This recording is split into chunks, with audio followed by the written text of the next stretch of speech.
E aí a gente entra num ponto de controvérsia, que é justamente essa definição do que seria remissão do diabetes tipo 2.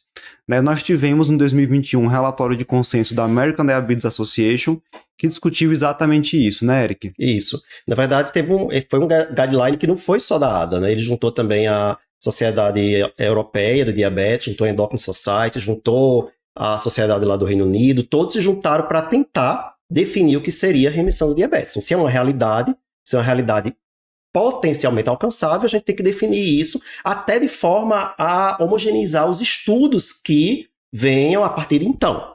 Então, o que eles definiram é a partir da hemoglobina glicada, que seria o nosso principal parâmetro para essa definição, abaixo de 6,5 por pelo menos 3 meses, sem o uso de nenhuma droga hipoglicemiante. Por isso que aí o Luciano está falando ainda agora da suspensão, porque quando você suspender, pode ser que essa glicada que estava abaixo de 6,5 volte a subir, principalmente se o paciente não tiver perdido peso.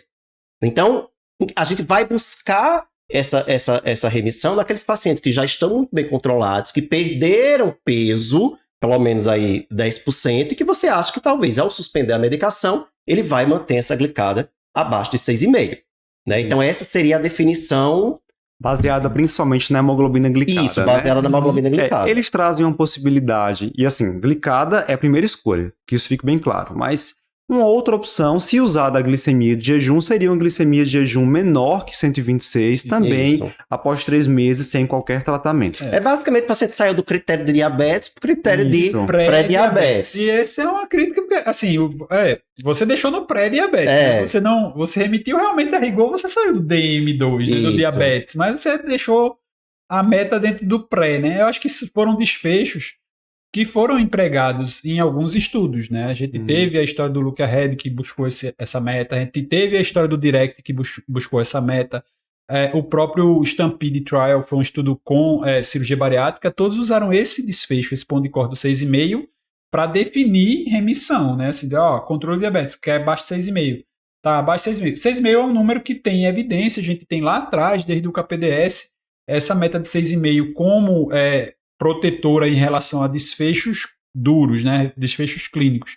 Que embora fosse buscada, mas ela não era alcançada nesses estudos mais antigos, né? Não chegava nisso, né? Mas com as drogas mais novas, aí a gente está conseguindo chegar a esse parâmetro. Isso. Agora, lembrar que TOTG não deve ser utilizado. Né? Ele varia muito de indivíduo para indivíduo, assim, o teste, a mesma pessoa faz hoje, faz depois, dá uma variação grande.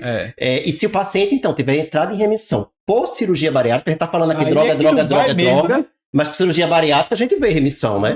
Mas aí é que não pode fazer o TOTG mesmo. Tem que ter hemoglobina glicada. Mas isso tem critério. Se você tiver, sei lá, o paciente, lógico, você tem que suspender, mas se ele estava usando o GLP-1 e parou, usa há pouco tempo, será que vai ter um atraso da absorção? Então o TOTG tem muita interferência. Isso. E lembrar que eles no guideline, esse guideline que Ícaro citou, eles colocam que hemoglobina glicada também não pode ser qualquer hemoglobina glicada. Aquela velha história de ser uma hemoglobina glicada padronizada, por um método padronizado. Não é qualquer beira de esquina aí. E eu achei interessante, eles não fazem uma recomendação formal sobre esse indicador, mas eles citam que aquele indicador do gerenciamento de glicose que a gente usa no sensor de monitoramento contínuo de glicose poderia ser um parâmetro a ser considerado também abaixo de 6,5% no paciente que já está sem tratamento há pelo menos 3 meses. Então seria um dado a mais para a gente avaliar a remissão.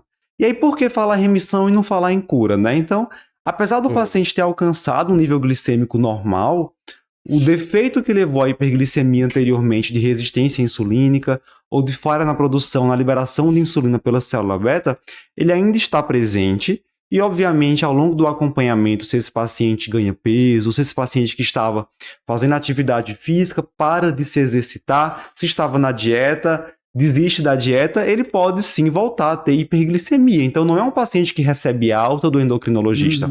A gente vai discutir, perfeito. A gente vai discutir mais à frente esse acompanhamento, mas é por isso que a gente não pode falar em cura, apenas em remissão. Você tem melhora da função da célula beta, você tem melhora insulínica, mas não regride 100%.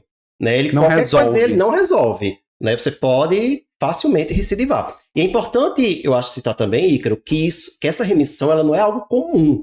A remissão ela é pouco frequente. Sim. São poucos pacientes que conseguem, e principalmente os pacientes que vão conseguir são aqueles com pouco tempo de diagnóstico. Né? Então não adianta você querer no paciente com mais de 10 anos de diabetes tipo 2, cheio de complicações micro e macrovasculares, pensar em remissão. Vai ser mais difícil.